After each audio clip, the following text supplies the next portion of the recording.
Hello everyone, welcome back to my channel. Hope you are doing fine. And today is class 5 of our mental health nursing, that is psychiatric nursing. And in this class, we will discuss basically the mood disorder. In mood disorder, basically we have bipolar disorder and depression.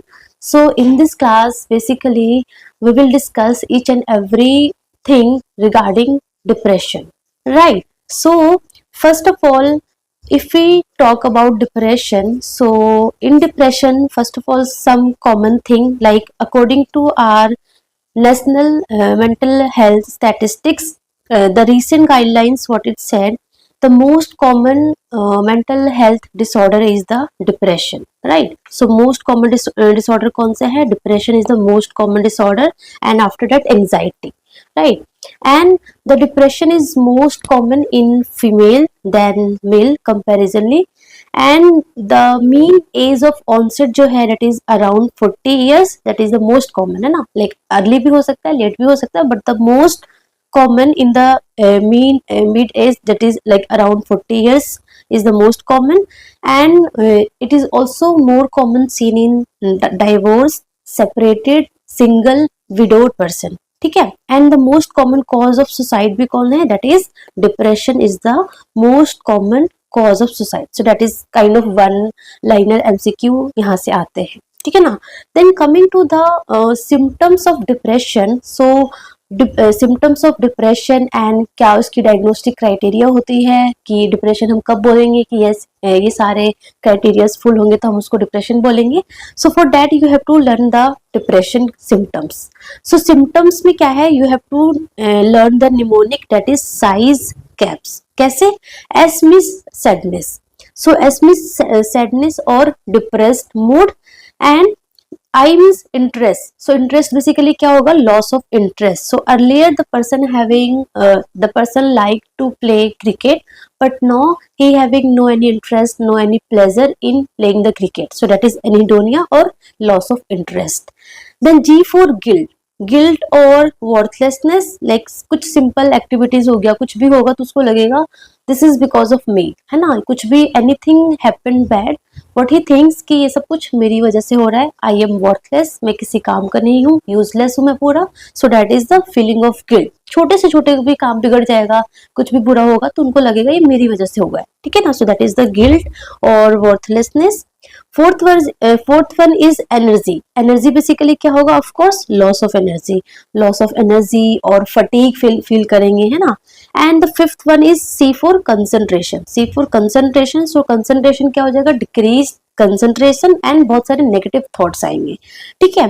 And A means appetite. So usually in depression the appetite basically क्या होगा? Decrease हो जाएगा, है ना? So appetite changes में basically decrease होगा, except like atypical depression में basically increase हो जाता है.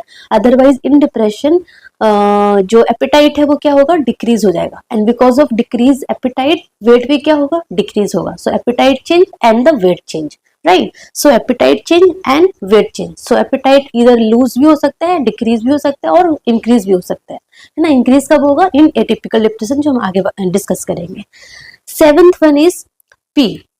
Seventh one is P, that is psychomotor agitation और रिटार्डेशन. तो साइकोमोटर एजिटेशन भी हो सकता है, मतलब इन दैट कि जो इंक्रीज हो जाएगा, जो साइकोमोटर एक्टिविटी है वो इंक्रीज हो जाएगी, लाइक पर्पसलेस मूवमेंट होगा, है ना? पर्पसलेस मूवमेंट लाइक कि ऐसे लाइक पेसिंग अराउंड रिपीटेडली. कैसे होगा ना? सब पेसिंग अराउंड रिपीटेडली हो गया. Unable to sit still. So that is kind of psychomotor agitation. या फिर रिटार्डेशन में क्या होगा? जो साइकोमोटर एक्टिविटी है वो क्या हो जाएगी? डिक्रीज हो जाएगी, है ना? सो सब कुछ स्लोनेस हो जाएगा. सारी एक्टिविटीज में क्या हो जाएगा? स्लोनेस हो जाएगा, डिक्रीज एक्टिविटी, है ना? स्लीप सॉरी जो स्पीकिंग है वो डिले हो जाएगा, स्पीच डिले हो जाएगा, मूवमेंट स्लो हो जाएगा, तो सब कुछ स्लो हो जाएगा. So that is psychomotor agitation और retardation. Eighth one is suicidal thoughts, है ना? सुसाइडल थॉट्स आएंगे.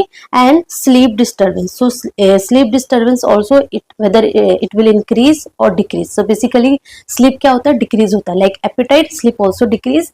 Like in atypical depression basically sleep और एपिटाइट इंक्रीज हो जाता है, otherwise in depression sleep and appetite क्या होगा? डिक्रीज होगा, ठीक है ना? सो स्लीप डिस्टर्बेंस बेसिकली क्या क्या देखने को मिलता है? स्लीप आइदर इंक्रीज और decrease. And early morning insomnia, like in melancholic depression में, and decrease REM, that is rapid eye movement, sleep जो tendency है, latency है, स्लीप लेटेंसी जो पीरियड है वो डिक्रीज हो जाती है. बिकॉज ऑफ दैट जो patient with depression what he said कि लाइक ड्रीमिंग, बहुत ज्यादा ड्रीमिंग होगा, नाइटमेयर्स आएंगे, है ना.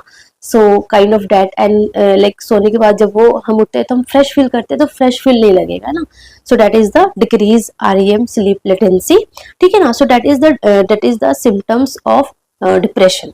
डायग्नोस्टिक क्राइटेरिया क्या है? डायग्नोस्टिक क्राइटेरिया हमारा है 5 आउट ऑफ 9. सो ये जो 9 सिम्टम्स हमने पढ़ा, इनमें से अगर 5 सिम्टम्स प्रेजेंट होंगे एंड इन 5 में से भी एटलीस्ट 1 और 2 होने चाहिए, लाइक इन 1 एंड 2 में एटलीस्ट 1 होना चाहिए, 1 और 2, इधर सैडनेस और डिप्रेस्ड मूड और loss of interest, then it is said कि patient then it is diagnosed as depression, right? So 5 out of 9 symptoms with at least 1 out of 2. So first 2 में से at least 1 होना चाहिए, and duration should be like 2 or more than 2 weeks.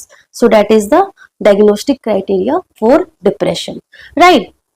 Then coming to some like types of depression. So depression with some psychotic features. So psychotic आगे it means क्या होगा कि like delusion or hallucination. So along with the symptoms of depression, patient को like hallucination या फिर delusional thoughts आते होंगे, then it is termed as psychotic features, है ना. And the second one is atypical depression. That is very very important. Atypical depression का मतलब क्या होता है? एटिपिकल. सो टिपिकली डिप्रेशन में सब कुछ क्या होता है? डिक्रीज हो जाता है. बट इन एटिपिकल डिप्रेशन में क्या होगा? इंक्रीज हो जाएगा. So like reverse biological features like increase sleep, increase appetite, increase weight, क्योंकि एपिटाइट इंक्रीज हो गया तो ऑफकोर्स वेट भी क्या होगा? इंक्रीज हो जाएगा. ठीक है ना. And very important thing is mood reactivity present.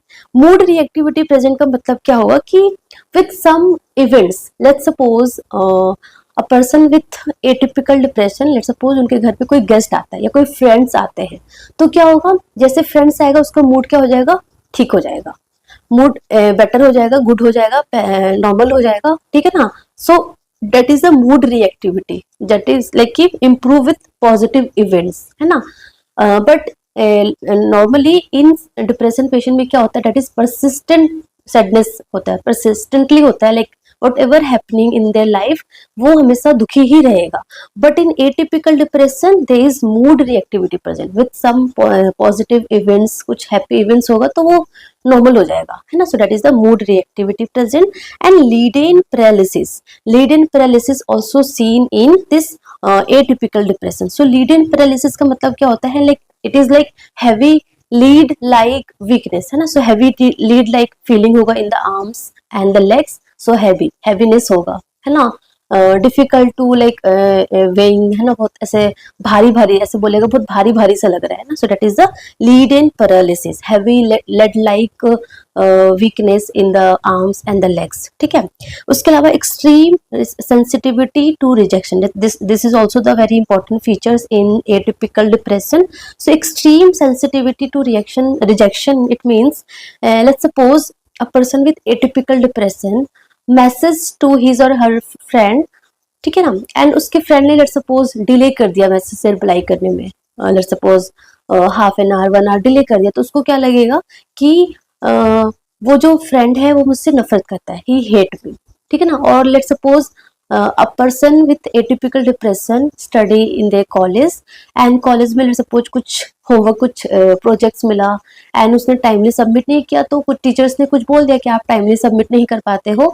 So what he think कि मैं किसी काम का नहीं हूँ, मैं कुछ कर नहीं पाऊंगा, ये लोग मुझे यूजलेस समझते हैं. सो इस तरीके से वो they have like very sensitivity to rejection होते हैं वो. ठीक है ना. So that is the extreme sensitivity to rejection, क्योंकि फ्रेंड्स ने रिप्लाई नहीं दिया like within half an hour और 1 आवर, हो सकता है वो बिजी होंगे, है ना. सो कुछ भी रीजन हो सकता है ना, बट उसको लगेगा कि वो हेट मुझसे करता है इसलिए वो मुझे रिप्लाई नहीं कर रहा है. So that is a kind of. ठीक है.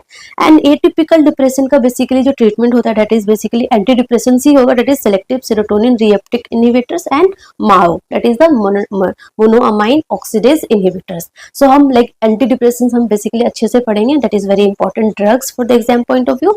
जस्ट मैंने आपको बताया है कि एटिपिकल डिप्रेशन में जो ट्रीटमेंट ऑफ चॉइस होता है that is SSRI and MAOs. ठीक है. Okay. Then third is very very important, I think in NORCET 9 में भी यहाँ से MCQ आया था, melancholic depression. So melancholic depression में क्या होता है, दैट इज समथिंग लाइक बहुत सीवियर काइंड ऑफ डिप्रेशन, ऐसे समझ सकते हो आप। सो इसमें क्या होगा, दे इज वेरी सिग्निफिकेंट, मतलब कि आप नोटिस कर सकते हो वेरी सिग्निफिकेंट बायोलॉजिकल सिम्टम्स होगा, लाइक एनोरेक्सिया, है ना, एकदम एनोरेक्सिया होगा। एंड एनोरेक्सिया है तो ऑफकोर्स क्या होगा, weight loss. So significant anorexia, significant weight loss, you can see because it is a kind of severe depression वाला। ठीक है, very important finding, early morning awakening, like 1 to 2 hour, usually 1 to 2 hours पहले उसको नींद खुल जाएगी, है ना। So that is early morning awakening and there is no mood reactivity. इन एटिपिकल डिप्रेशन में क्या हो रहा था, mood reactivity present, but in melancholic depression चाहे जो भी हो जाए, उसका नर्सट में रैंक 10 भी आ जाए, स्टिल वो हैप्पीनेस उसके अंदर नहीं आएगा। So that is the lack of mood reactivity, anhedonia, ठीक है ना। And it is worse in morning, morning में ज्यादा वर्स होगा, and kind of feeling of misery, मतलब सब कुछ खत्म है, कुछ है ही नहीं। So that kind of feeling in the morning. And excessive guilt होगा, एक्सेसिव गिल्ट होगा कि लाइक जो भी कुछ हो रहा है वो मेरी वजह से हो रहा है, मैं किसी काम का नहीं हूँ, मैं फ्यूचर में कुछ कर ही नहीं सकता हूँ, है ना। So kind of very excessive guilt होगा। एंड साइकोमोटर रिटार्डेशन होगा, यहाँ पे एजिटेशन नहीं होगा, रिटार्डेशन होगा, स्लोनेस होगा, स्लोनेस मूवमेंट्स, स्पीच स्लो होगा, so everything is slow. And very high suicidal risk, क्योंकि melancholic depression is something related to severe depression, है ना। सो यहाँ पे सुसाइडल रिस्क भी क्या होगा, सबसे हाई होगा। ठीक है, so that is the melancholic depression. Each and every symptoms is very very important, you have to remember. The important one is the lack of mood reactivity, early morning awakening, ठीक है ना, very significant biological symptoms like anorexia, weight loss, ठीक है ना, psychomotor retardation, high suicidal risk, very important, right. Then the next suicide का हमारा जो type है, that is the endogenous versus exogenous depression. So endogenous is something from the inside से होगा, like मेलैंकोलिक depression बोल सकते हो आप इसका एग्जांपल, सीवियर डिप्रेसिव हो गया, है ना। And exogenous depression is something related to outside, मतलब कुछ स्ट्रेसेस होगा, कुछ लाइफ में कुछ स्ट्रेसेस होगा, and because of that depression होगा। लेट्स सपोज ब्रेकअप हो गया, सो ब्रेकअप के बाद डिप्रेशन हो जाना, है ना, कुछ फाइनेंशियल प्रॉब्लम हो गया, जॉब खत्म हो गई, है ना। So because of that depression होगा, so that is known as exogenous, सब because of some external factor की वजह से, कुछ स्ट्रेसेस की वजह से, so that is termed as exogenous depression. ठीक है, okay. Then one very important thing is physical sign. So physical sign can also ask in exam, and basically जो फिजिकल साइन है ना, वो लाइक बहुत ऐसे सीवियर डिप्रेशन में देखने को मिलता है, काइंड ऑफ मेलैंकोलिक डिप्रेशन में देखने को मिलता है, जैसे कि वेरागुट फोल्ड। वेरागुट फोल्ड क्या होगा, दैट इज ट्रायंगुलर फोल्ड होगा नेजल साइड अपर आईलिड के पास, यहाँ पे सी इन दिस पिक्चर, यहाँ पे नेजल साइड अपर आईलिड में ऐसे ट्रायंगुलर फोल्ड होगा, so that is known as Veraguth fold. And second हमारा होता है ओमेगा, काइंड ऑफ ओमेगा जैसा साइन होगा, that is omega shape, forehead wrinkle above the nose, see this one, I think you are able to see. So this is the omega sign and this is the Viragut fold seen in severe depression, basically melancholic depression में देखने को मिलता है। ठीक है, okay. Then next thing is the etiology, not that much important, but yes you have to just know the name. So etiology में the important thing is neurotransmitter का पता होना चाहिए आपको। न्यूरोट्रांसमीटर बेसिकली क्या होता है, डिक्रीज हो जाता है, like serotonin, non epinephrine, dopamine decrease हो जाता है, ठीक है ना। And some like hormonal disturbance की वजह से भी, like because of increase cortisol level हो गया, ठीक है ना। Hypothyroidism also can lead to depression हो गया। न्यूरो एनाटोमी की बात करें, like decrease activity like dorsolateral prefrontal cortex में, और इंक्रीज एक्टिविटी इन अमिगडाला में, and because of that depression can C. Genetic factor में लाइक सीरोटोनिन ट्रांसपोर्टर जो जीन में अगर पॉलीमॉर्फिज्म होती है, because of that. And psychological theory like cognitive theory, and that is very very important, Beck's cognitive triad, जिसमें triad देखने को मिलता है, like hopelessness, helplessness and worthlessness, है ना। सो मैं किसी काम का नहीं हूँ, hopelessness about the future, and because of that suicidal risk भी होने के चांसेस होते हैं। And then the learn high helplessness. So learn helplessness में क्या होगा कि repeated adverse event, belief of no control and decreased motivation. So let's suppose a student is preparing for any entrance exam. Let's suppose नॉर्सेट का वो prepare कर रहा है, and like उन्होंने 3-4 नॉर्सेट दिया and not able to crack exam. So उसको क्या लगेगा कि I I can't prepare, I can't like I am not able to crack this NOSET exam. So what he think कि मैं स्टडी छोड़ देता हूँ क्योंकि मैं इस लायक ही नहीं हूँ कि मैं एग्जाम क्रैक कर पाऊंगा, तो वो क्या करेगा, स्टडी छोड़ देगा, पढ़ना छोड़ देगा, एंड व्हाट ही थिंक कि मैं फ्यूचर में कुछ कर ही नहीं सकता हूँ, I am useless. So like some repeated events की वजह से, है ना, रिपीटेड एडवर्स इवेंट्स, बार बार उसने नोटसेट दिया, 2 बार 3 बार 4 बार, and because of that belief of no control and जो मोटिवेशन है वो क्या हो जाएगी, डिक्रीज हो जाएगी. So that is the learn helplessness and it can lead to depression.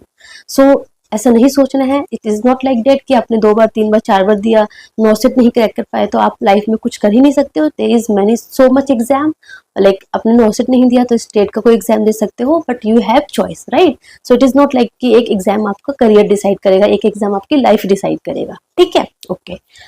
Then it is also important, like exam में आया तो नहीं है, but yes you can remember कि some drug also can lead to depression. So as a side effect, like अगर बहुत long term तक use करेंगे तो as a side effect it can lead to depression. Like antihypertensive drug like reserpine हो गया, methyldopa, beta blockers, and some steroids like corticosteroids हो गया, oral contraceptive pills हो गए, है ना, इंटरफेरोन ऑल्सो, बार्बिटूरेट्स हो गया, बेंजोडाइजेपिन्स हो गया. So these drug side effects can also leads to depression, right. Okay, then coming to the treatment part. So हमने डिप्रेशन देख लिया, what is like the symptoms of depression and what is the diagnostic criteria, the types of depression and the treatment part.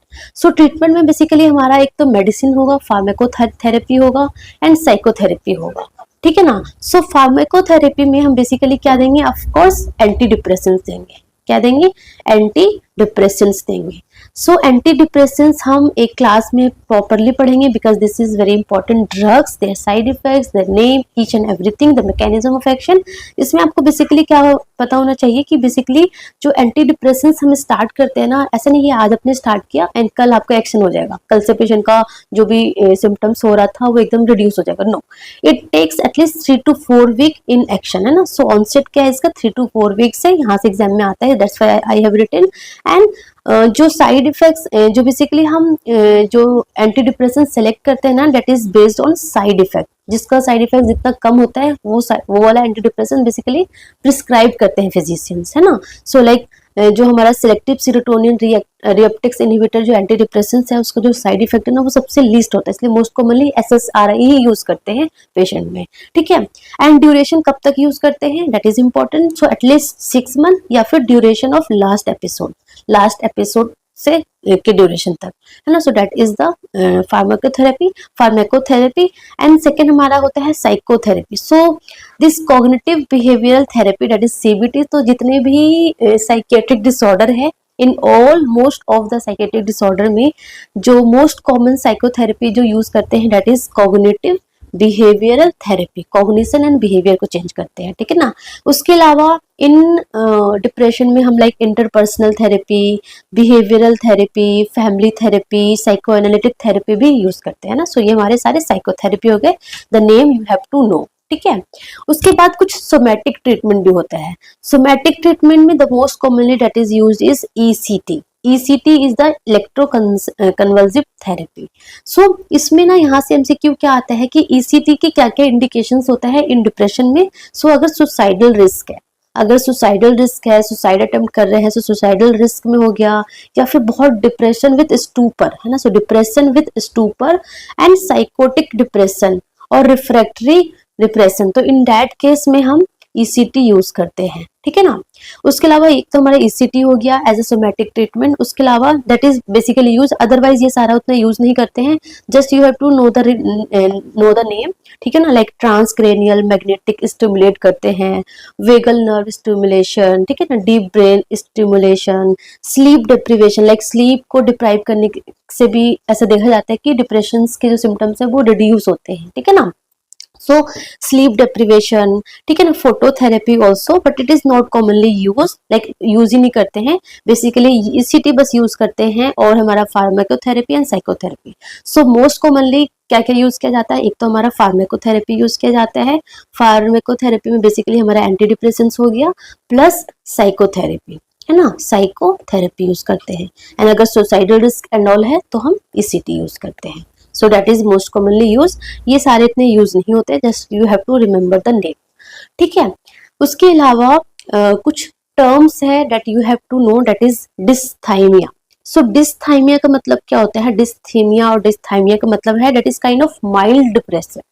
Mild depression it means कि patient को depressive symptoms तो है, बहुत mild है, but he और she can able to perform his daily life activities. Functional disturbance ज्यादा नहीं है, तो डेली का जो सोशियो ऑक्यूपेशनल जो है वो एक्टिविटीज कर पाएगा। So like there is no major functional और socio occupational disturbance and very mild depression. So that is termed as dysthymia. And like more than 2 years से है पेशेंट को, मोर देन 2 ईयर्स से है, but able to perform his activities, है ना, कोई भी सोशियो ऑक्यूपेशनल फंक्शनल में कोई प्रॉब्लम एज सच नहीं है, मेजर प्रॉब्लम नहीं है। So that is termed as dysthymia, ठीक है। Then the one more important thing regarding suicide. So suicide में first of all most common method of suicide is hanging. So hanging is the most common method of suicide is the hanging and followed by poison. So suicide का जो common method क्या क्या है? first one is hanging and followed by poison. Suicide के क्या क्या causes है? सो अभी हमने पढ़ा मोस्ट कॉमन सुसाइड का कॉज क्या है? That is the depression. So depression is the most common cause of suicide. उसके अलावा schizophrenia, alcohol dependence, borderline personality disorder, है ना, ये सारे भी कॉज है। If we are talking about the risk factor, so risk factor of suicide is the, अगर person ने प्रीवियस सुसाइड अटेम्प्ट किया है, so that is the most common risk factor, बहुत ज्यादा हाई चांसेस है। So most common risk factor for the suicide is previous suicide attempt, ठीक है ना। So that is the most common. उसके अलावा अगर सुसाइडल इंटेंट हो रहा है, जैसे कि नोट राइटिंग, या फिर कोई अगर फादर है वो अपनी सारी प्रॉपर्टीज, सारे ज्वेलरीज एंड ऑल अपने बच्चे के नाम पे कर रहा है, जो भी उसके बैंक अकाउंट में जो भी पैसे है वो सारे अपने बच्चों के नाम से कर रहा है। So this is some kind of indication कि वो सुसाइड कर सकता है ना। सो सुसाइडल इंटेंट, होपलेसनेस हमने पढ़ लिया। मेल सेक्स में ज्यादा चांसेस है, female have more tendency for suicide, है ना, सुसाइड करने की टेंडेंसी ज्यादा होती है, बट सुसाइड जो कर पाते हैं, मतलब कि फाइनली सुसाइड जो कर पाते हैं, दैट इज द मेल में ज्यादा सुसाइड के चांसेस होते हैं, है ना। बट जो टेंडेंसी ज्यादा किसमें होती है? फीमेल की होती है, बट उनका जो काइंड ऑफ अब वो जो रिजल्ट जो आता है ना, मतलब कर नहीं पाती हैं, है ना, बट मेल फाइनली कर लेते हैं। So that is a kind of male में ज्यादा कॉमन है। एंड एज भी मोर देन 45 ईयर्स में सुसाइड ज्यादा देखने को मिलता है, बट टेंडेंसी जो है वो अर्ली एज में ज्यादा है ना, जो हमारे यंगर्स है उनमें ज्यादा टेंडेंसी होती है, बट अटेम्प्ट जो सक्सेसफुल जो होता है वो हमारे basically after 45 years and male में ज्यादा सक्सेसफुल होता है। उसके अलावा substance use, divorce, separated, widows, है ना, अनएम्प्लॉयड हो गया, फैमिली हिस्ट्री ऑफ सुसाइड अगर है तो, डिल्यूजन, हेलुसिनेशन, सेक्सुअल अब्यूज, है ना। सो ये सारे हमारे क्या है? That is the risk factor for suicide. So ये आपको सुसाइड से रिलेटेड कुछ कुछ वर्ड्स याद करना है, most common method, most common cause, most common risk factor, ये आपको पता होना चाहिए, ठीक है। उसके अलावा one more thing in the exam already came, I'm not able to recall the NORCET 8 or 7, but in that they asked the question from the mild, moderate or severe depression. So what is the difference between mild, moderate and severe? So mild depression का मतलब है sad mood तो होगा of course, क्योंकि depression है तो mood sad होगा, एनहिडोनिया होगा, है ना, स्लीप डिस्टर्बेंस होगा, but the very very important thing is that can still manage daily work. This is the important thing you have to remember, क्योंकि डिप्रेशन है तो ऑफकोर्स मूड सेट होगा, एनिटोनिया होगा, स्लीप में, एपेटाइट में चेंजेस होगा, but the most important thing is that in mild depression person is able to manage their daily work, है ना। सो डेली वर्क वो कर पाएगा, and there is very slight impairment होगा, अगर इम्पेयरमेंट होगा तो बहुत स्लाइटली इम्पेयरमेंट होगा, you can't notice. But in moderate depression में क्या होगा? Of course sad mood, anhedonia, this all present, and but it is noticeable होगा, है ना। So distress is noticeable, clear difficult in work and social life, and there is clear impairment, ना, you can notice properly. And in severe depression में तो बहुत ही severe होगा, like major impairment होगा, can't able to do even the daily life activities, है ना, पूरे दिन बेड पे पड़ा रहेगा, kind of that. And the very very important thing is suicidal risk, suicidal thoughts आएंगे, सुसाइडल अटेम्प्ट करने की कोशिश भी करेगा, सो सुसाइडल रिस्क होगा। एंड इवन साइकोसिस सिम्टम्स भी हो सकता है, लाइक हेलुसिनेशन, डिल्यूजन, है ना, सो अनेबल टू वर्क और केयर फॉर सेल्फ, है ना, सो इवन खुद की केयर भी नहीं कर पाएंगे। So that is the severe depression. So you have to just know the one word, that is the mild में able to do daily work, manage daily work, moderate में like there is clear difficult, है ना, mild impairment होगा, clear impairment होगा, मतलब you can notice। and in the severe like suicidal risk आएंगे, not able to even do daily life activities, self care, है ना, delusion present हो सकता है, हेलुसिनेशन हो सकता है, so that is the severe depression. ठीक है, सो आई होप आपको डिप्रेशन समझ में आया होगा। I we have covered each and every aspect regarding depression, and the most important thing is anti depression drug, जो कि हम अलग कवर करेंगे। एंड यस, ये हो गया। एमसीक्यू सॉल्व करो, आपको अच्छे से समझ में आएगा ईच एंड एवरीथिंग, बिकॉज ये कॉन्सेप्ट तो स्ट्रॉन्ग हो जाएगा आपको, बट जब आप एमसीक्यू सॉल्व करोगे तो बेसिकली आपको समझ में आएगा कि चीज़ों को कैसे यूटिलाइज करना है, right. Okay, so that's all about today. Thank you so much, all the best. लगे रहो, जमे रहो, अच्छे से पढ़ते रहो।